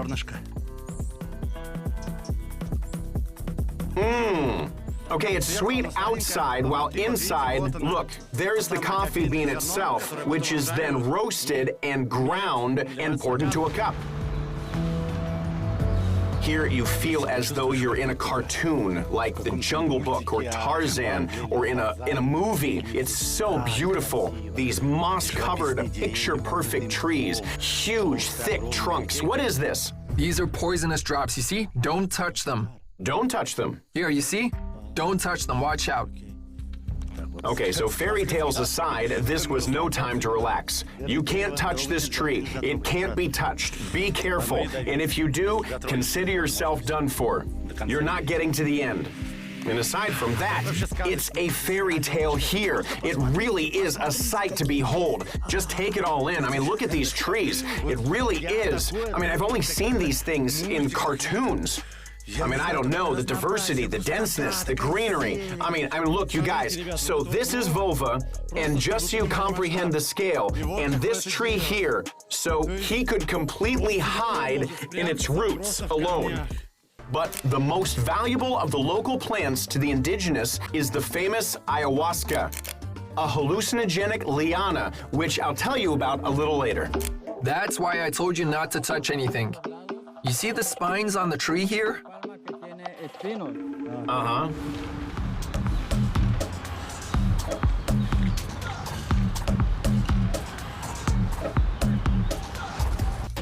Okay, we'll just give Vova a fix-up. A parrot. So guys, we've arrived at the first stopover camp. Naturally, this is still not the traditional settlement of the indigenous, the Native Americans who live deep in the jungles in traditional houses. Hola! Hola! Hola! Hola. Oh, I can finally take a load off and throw down my backpack. I'm wet all the way through, absolutely soaking from head to toe. Hola. Hola! Hola, ¿cómo está? Whew. Well, Vova, how's the bed for you? The main thing is to be able to change your clothes and at least dry yourself a little bit by the fire. This is a settlement of the Quechua indigenous people. They live in partial contact with civilization. You can even get here by boat going along the river. That said, many indigenous folk are forced to push their canoes with poles like they did centuries ago. The river route is also used to deliver fuel for the generators, which are switched on in the evening for a couple of hours. The generator, as well as the local stall, is owned by Philomena. In some respects, she's the local oligarch here. Her shop is the only concrete building in the settlement, and to build such a thing in the jungle is really expensive. On the bright side, you can't steal anything. You can leave goods Oh, in yeah, the shop, sure. no problem, and not have to worry about them. Okay, so this is for safety. Yes, exactly. But who could rob you here? There isn't anyone who could. There is. Who? It happens. People from neighboring tribes. From other tribes, they come along. There are cases. I leave my home without supervision. I leave for work far away from here, and my house is left unattended. I used to have a wooden shop that was broken into. It was made of boards like these. They were all smashed in. All the food was swiped, just like that. Then I got a loan from the bank and made everything from concrete. Yo hice a crédito este dinero para poder hacer esto. So, in fact, the women in Quechua tribes are often more influential than the men. The woman determines who has which job and who will live where. And the key thing, she controls the food. Women also work in the fields, carrying huge baskets full of crops on their heads. And I was permitted to try carrying one of these food baskets only because I'm a foreigner. I mean, what are they to expect from me? Well, you ready? Actually, Actually, I'll say it's rather convenient because your hands are free. In fact, I was thinking that it put a lot of pressure on my neck, but no, it's fine. I'm ready to go, even with a little bit of dancing. Muy bien. Who's considered the head of the family in a Quechua family? The man or the woman? Wife. The wife. Okay. And the man does what he's told then, right? Right.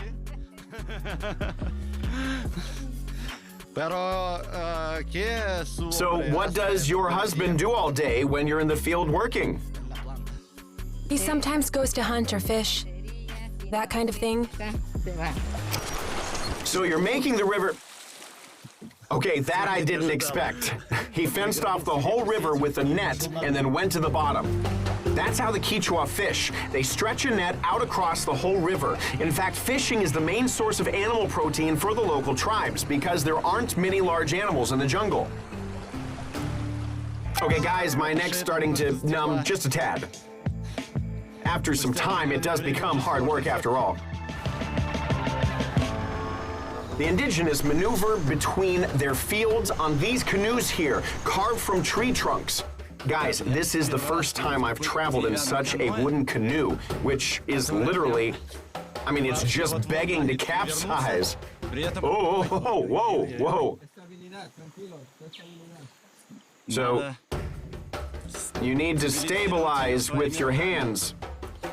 Are you sure I won't drown my camera here? Yeah, just don't move around.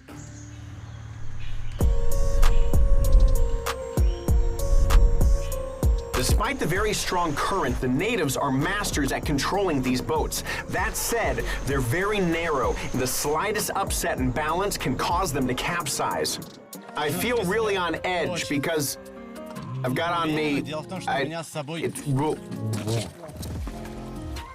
Okay, it's rocks. There are rocks below. I've got all my kit in my backpack, and so, well, okay, so you get the picture. We're moving like this. Oh, and I'm skimming the water with my fingers. We're being ferried by a woman. And there she is, if you saw her. And I flicked my hand up as I can't do it for long. Honestly, you guys, I'm really worried about the equipment. If I fall in the water, I won't be able to film anymore. And in the end, as I was exiting the canoe, one of the cameras did end up taking a dip into the water. But it powered through to the end of the trip and only then filmed its last shot. Honestly, had I been without my kit, it probably would have been fine.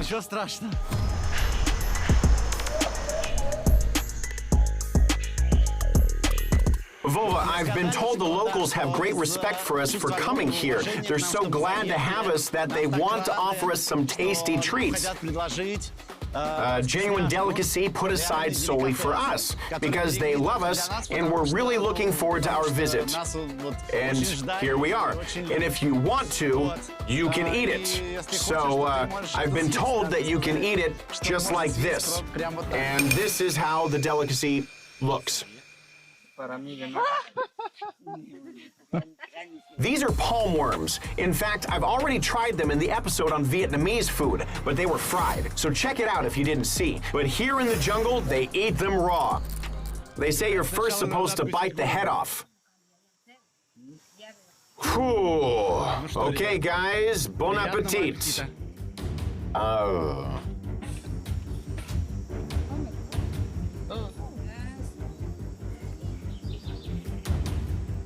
It's really, well, I don't know. There's just a lot of juice at first. I don't know, I just swallowed it, though.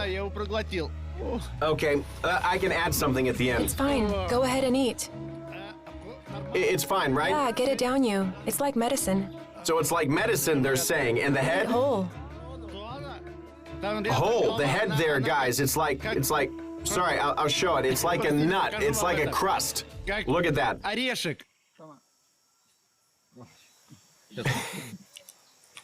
It's crunchy. I'm a little squeamish. Take either.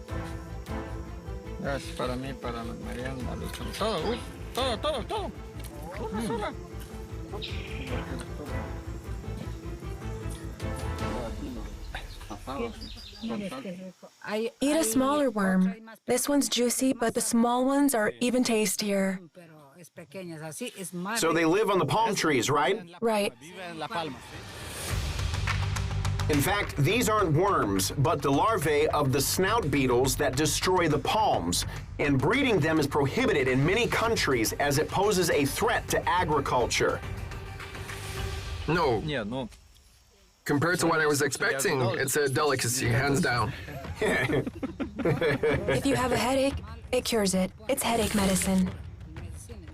Yeah, when Really? it headaches, eat the larva and it passes. Your head can focus better. To be fair, if I didn't know this was a worm, I'd probably say it was really good. They're incredibly juicy. Have you eaten the worms before? No.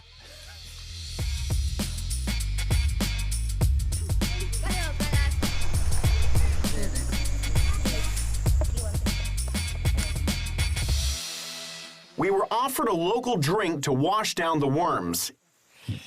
It looks like moonshine, you guys. It smells like moonshine, too. It's a palm moonshine called chicha, Native American moonshine.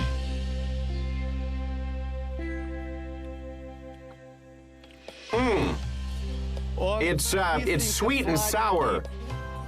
Flavor-wise, it's something between moonshine and kvass. It's quite tasty, actually. Probably not strong. It's very refreshing. Chicha is made from the root of the manioc plant, left to mature for at least a day. This drink was also made by the Incas. The conquistadors branded chicha saliva beer. This was because, for its preparation, boiled manioc is first turned into a puree. Afterwards, to launch the fermentation process, this puree is chewed and spat out into a tub. And it's believed that the more members of a tribe, mainly women, that do this, the tastier the chicha will be. Ah, chicha.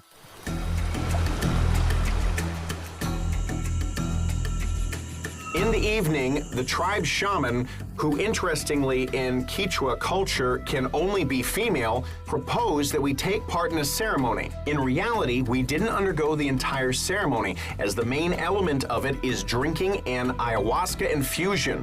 Ayahuasca being the hallucinogenic liana which grows in these parts, and I wasn't prepared to do that. So this here, as we see, is the ayahuasca liana. There's also something added here that contains DMT. In Peru, it's usually the chacruna shrub, as Vadim explained to us. DMT is a hallucinogenic. DMT is a natural hallucinogenic, which is completely complementary to the human body. It's generated inside the body. Simply a natural hormone present in every human. As far as I know, they use some other plant which causes visual effects. Let's call them hallucinations, shall we say, along with oral effects. And this is a special trait of Ecuador. Basically, the most important part of the shaman ritual in the Amazon, no matter what, it's ayahuasca, this drink here. You see, it's a little murky, and this is a decoction from the liana, a special liana, which is also called the ayahuasca. I'm not going to drink this as I'm afraid you otherwise won't be able to find me later for a good while. I'm just smelling it. Honestly, never in my life have I smelled ayahuasca. It smells like, well, it actually smells like kvass, like a slightly fermented drink. By the way, it also looks like kvass. But people who drink this, they go on a journey of sorts into themselves for at least a couple of hours, some for even longer. Naturally, it's not the most presentable look having it in a bottle, but what counts are the contents.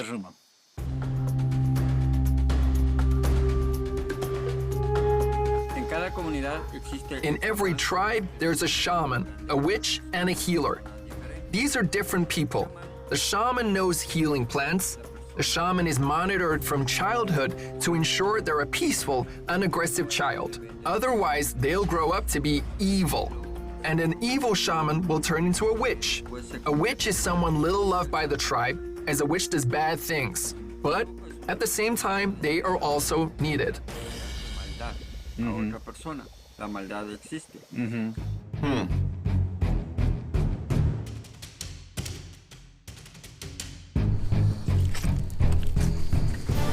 We've come to the jungle early in the morning to see how the parrots eat their breakfast.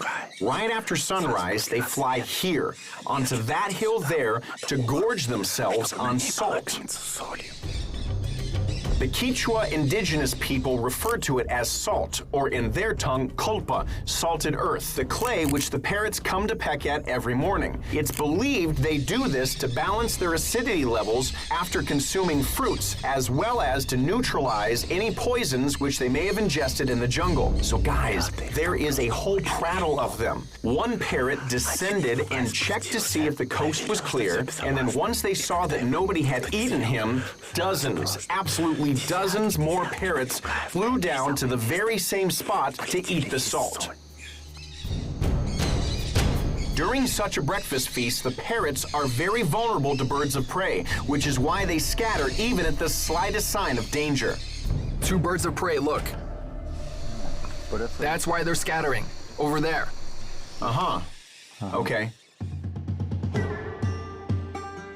We had to spend 3 days at the Quechua campsite until we could manage an agreement with Warani to let us film them. While we were waiting, Carlos proposed we take a dip in the river and put our worries to rest. You can pee in the river. It's not dangerous here.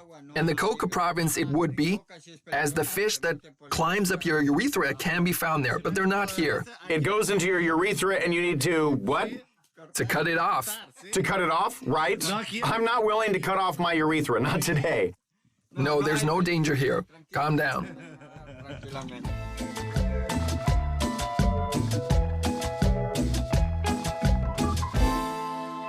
So on the whole, you guys, this is the most relaxed part of our expedition. The first time there's been no need to drag anything along, no need to do anything, or walk in squelching boots. Oh, you can just take a load off. In fact, it's even really kind of nice. It's great.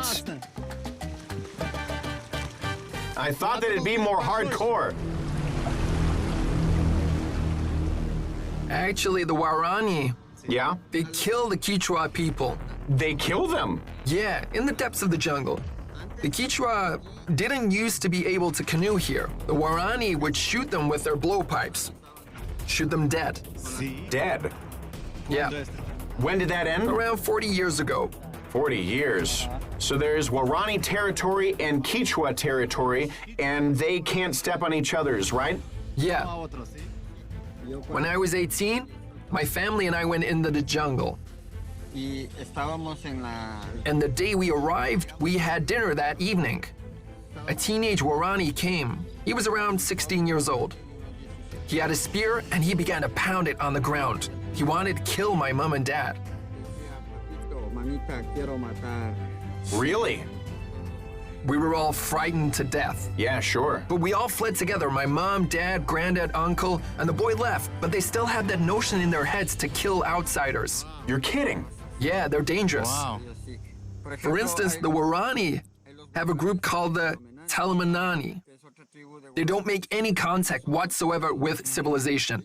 And on their territory, if they stand two spears like this, you have to leave.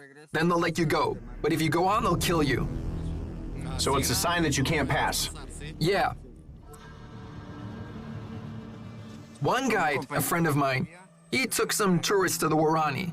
And a boy there turned to this girl tourist and said, "You're staying here." And my friend at 10 o'clock at night ran with these tourists as fast as he could. And the girl? Con la chica para Yeah, the girl too. Or else they wouldn't have let them go. mandar de ahí. Yeah. Por ejemplo, yo cuando estaba en... Here's another example for you. When I was in school in 6th grade, I had a friend called Samaritana. She lived in a tribe a little above this river. Okay. Ella vivía But she'd be driven to school so she could study, then would return home to her family at the weekends. en la casa donde sus padres. But one day she left and she didn't come back. Ya no regresó. So will all of us, her friends, teachers. We decided to sail to the tribe, to her house, to find out what had happened.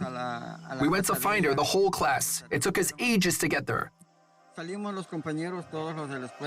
arrived at the tribe. It's high up on the river, and they tell us that she'd been playing on the local football pitch at the weekend with her friends. With her friends from the tribe. And in that time, the Waorani came down from the mountains and kidnapped her.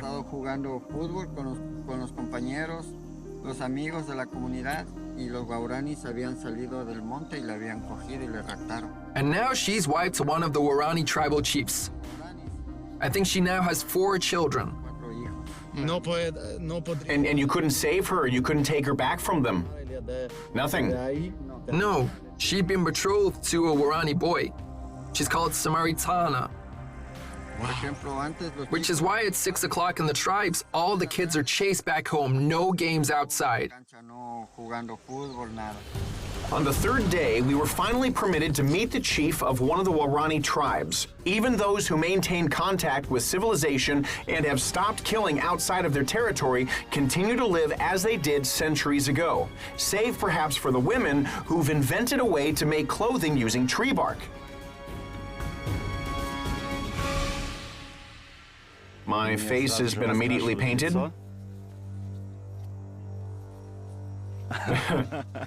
Thank you. So it looks like we've been given passage after all. The Waorani actually walk around naked, and from a young age, the boys tie a liana rope around their waistline to make it more comfortable to run, and they learn to shoot from a special pipe. Chief Beneki shows us the darts.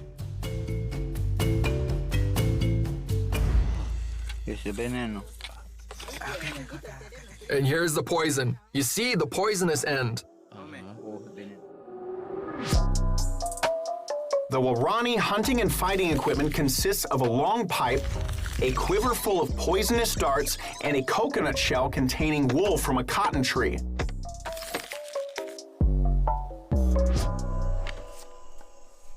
Wow. It turns out the weapons are rather long range. Check it out. He was aiming for that cocoa tree and he hit it. It landed right on the mark. Beneki says he can shoot a bird right atop a tree canopy, and he shows how easily he can shoot a dart twice into a cocoa fruit hanging from afar. Wow! Wow!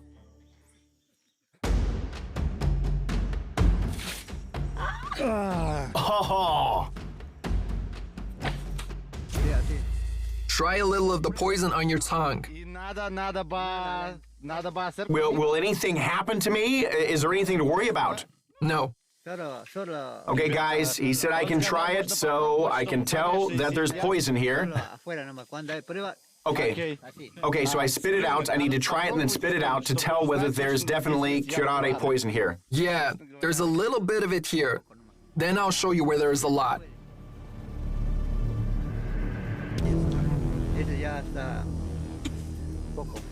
Wow. Okay, so the poison itself, guys, you can feel it. Well, you feel that there's something there. It's like an acerbic taste.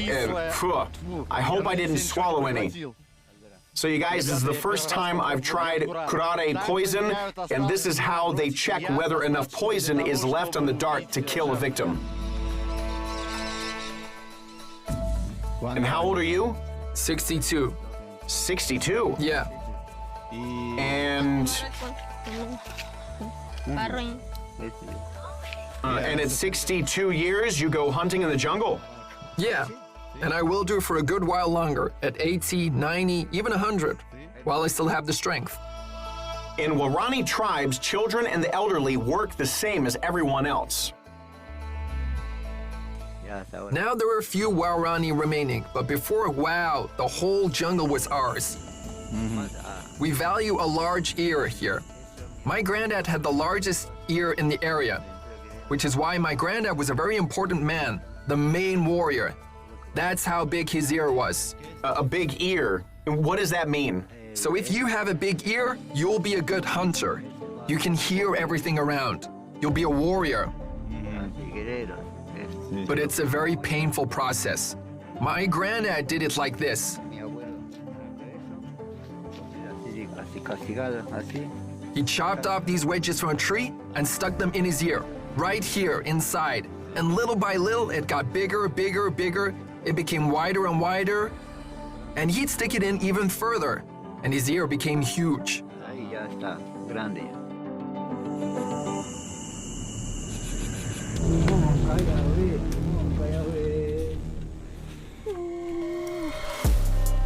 The chief is taking me somewhere to show me how karate poison is obtained in the jungle. Is this the karate tree? Yeah, it is. This liana contains poisoning and paralyzing substances, most of all in the bark. Yeah. Try it. Honestly, I'm a little nervous, but how can I refuse the chief? Oh, wow. Okay, you guys, this is the very stuff, only that acerbic taste is far sharper. Wow. Yeah, this is karate. I just ate karate. Ugh. Phew.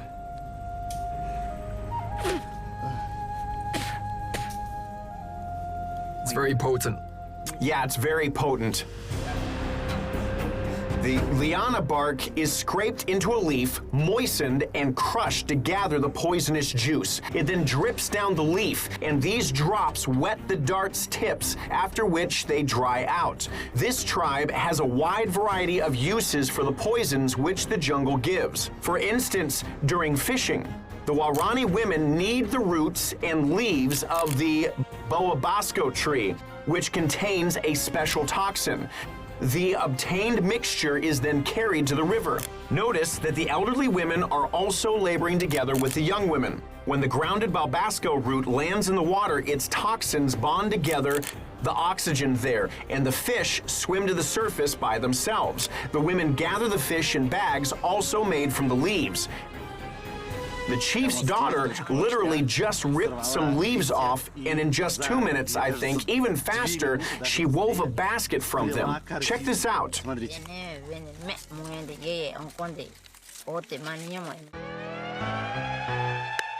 The Waorani are incredibly well-versed in the jungle's flora, learning from childhood how to find both poisons and medicines.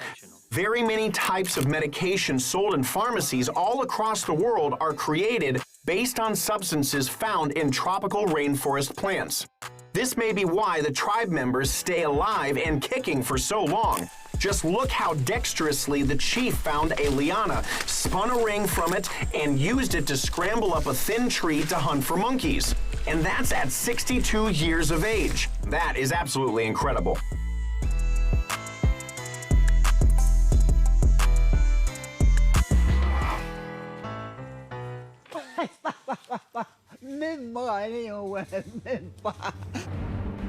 In fact, there are a lot of things about the life of the Waorani that remain unknown, as they're reluctant to let in explorers. So, the fact this man spends so much time in the jungle and is organically blended with nature as much as he possibly can be, there's no two ways about it. Starting with his body physique at 62 years, I think he's stronger than any of us. Well, yeah, absolutely. Although we run and go to the gym, but... Yeah. Well, he combs through the jungle looking for a liana without even a machete, without anything, and it's like he just flies past all these thickets with me following him. I couldn't have gotten through them, but he did it with ease. And that very clear mind of his wins you over. He's completely calm, completely sure of himself, not afraid of the camera in the slightest. He's completely on board with what's happening. My friends, the tribe that I've been shooting, there are actually other civilized Waorani that have made contact with civilization, that have interacted with it.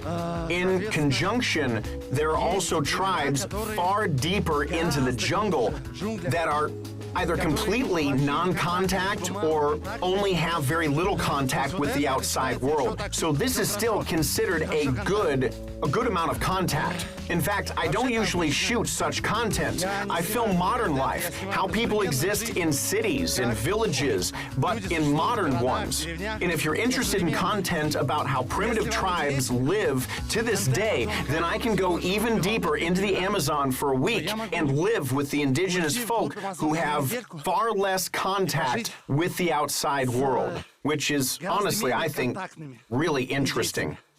But write in the comments whether you'd be interested in that or not.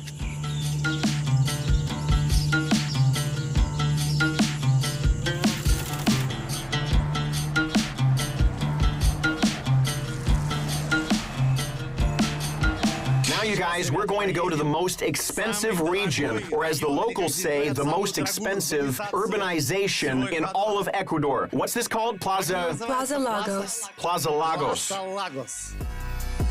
Interestingly, the most dangerous city in Ecuador is simultaneously the wealthiest city also.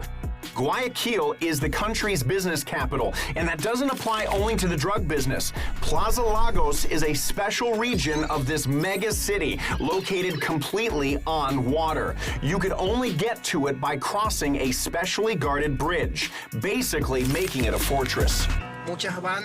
Many gangs have relocated to these private domains, and as a result, the danger levels across all of Guayaquil have leveled out. And that means the gangs don't just live in the poor regions now, but also in these ones which are traditionally inhabited by people with money. A house there can set you back from $500,000 to $2 million.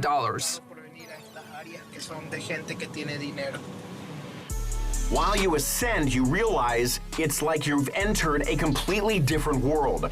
Even though this region is only a kilometer or two from the most dangerous region, Iran. That's the University of the Holy Spirit, the most expensive educational establishment in the country. Tuition fees there are very high. On approach to Plaza Lagos, we see tall palm trees growing. No outsiders are allowed into any part of this city area. Buenas. Can I pass? No, where are you going? I just want to pass. Can I really not? No, you can't. But we're shooting a film. We won't be long. I'm a blogger. I just want to film a little. He won't bother anyone. I said no. Well, where can I turn around? So there you have it, guys. You can't even enter there. Just entering the island is a no-go. Relatives of the presidents live there, along with only the most affluent of Ecuador's residents. So there's that. I won't tell you how we got into this world of luxury. There is security everywhere. But we did. Guys, there isn't just a police officer here on every corner, but there are 2 or 3 of them on every corner. There is a huge amount of them. Every square meter is controlled here, so even a mouse couldn't slip by. Expensive cars, chic houses. It's like we're not in Ecuador, but even a photo on a bench. Check it out. The local rich folk ask well-armed guards to take it. Very soon after, the guard noticed my camera too and forbade me to film with it. I can't film here? No, Stas. You can take a photo like a tourist, but not with that camera. Yeah, you can with that camera. But what's the difference whether I take a photo on this camera or film a video? Okay. So we set off to walk around the city center. So what is the average salary here, roughly? The salary now for work in the civil service is $460. Minimum. Minimum. But that's only for legal work, official work. In unofficial work, there's no standard. Many live on $20. Really? Of course. On only $20 a month? Exactly, because they've no official job.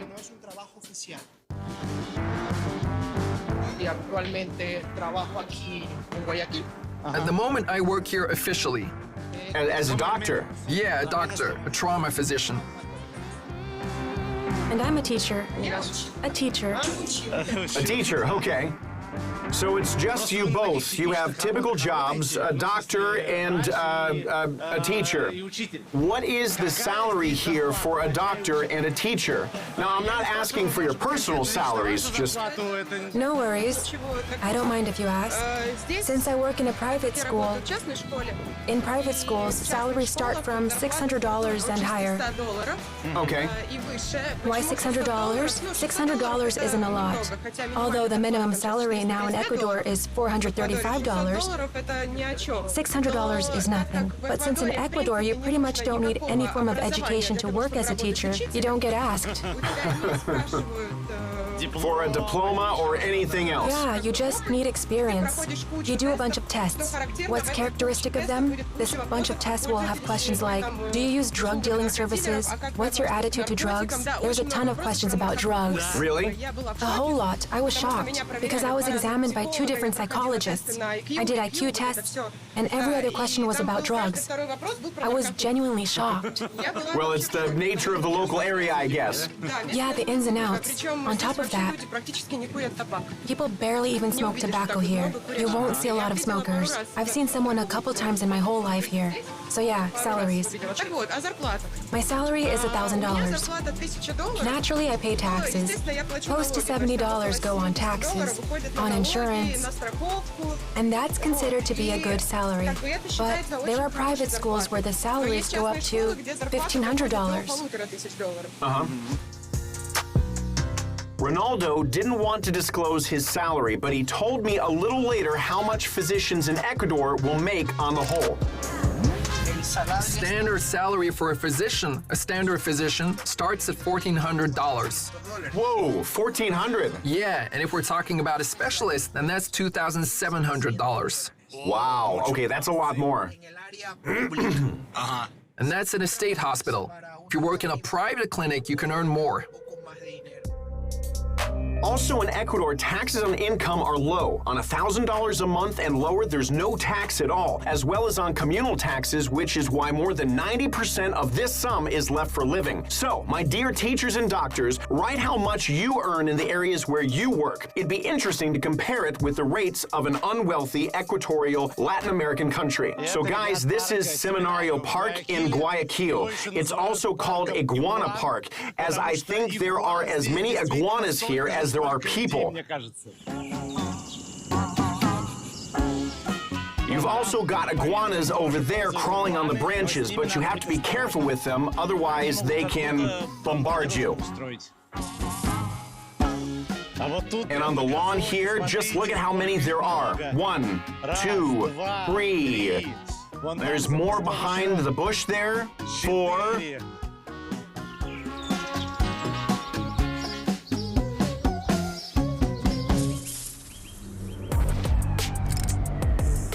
On the other side of Duran, in Guayaquil, there's a beautiful embankment full of people where they give massages. They also sell all sorts of jewelry and toys here. There's also an amusement zone with a Ferris wheel and small roller coasters. So Ecuadorians are hot-spirited, the men, right? Very. I guess that was also the determining factor. Because there's never a dull moment with Ronaldo. There's always these boiling, seething passions. He's just got a huge heart, genuinely. And of course, that love, that kindness. Ecuadorians always speak openly. An open admiration for everything. Unfortunately, I never noticed such a thing from Russian men. Whereas here, it's worked out that with my Ecuadorian here, I hit the jackpot. Okay, so check it out, you guys. Right on the promenade, they're selling electronics. Fridges, stoves, there are TVs here, even speakers. stuff is on sale. It's so convenient. Right during a walk along the front, you can buy yourself a fridge or a stove. And look, a small TV costs $200, a bigger one $300, and a decent TV $600. And look at this, you guys, a special offer for $770 for today only, which is usually priced $950. It's a 55-inch Samsung. Write in the comments how much that costs where you are. More or less. What do you think of that price? An Indorama fridge. You know, I bet you don't even have those. $1,300, $1,259. How much would such a fridge cost where you are?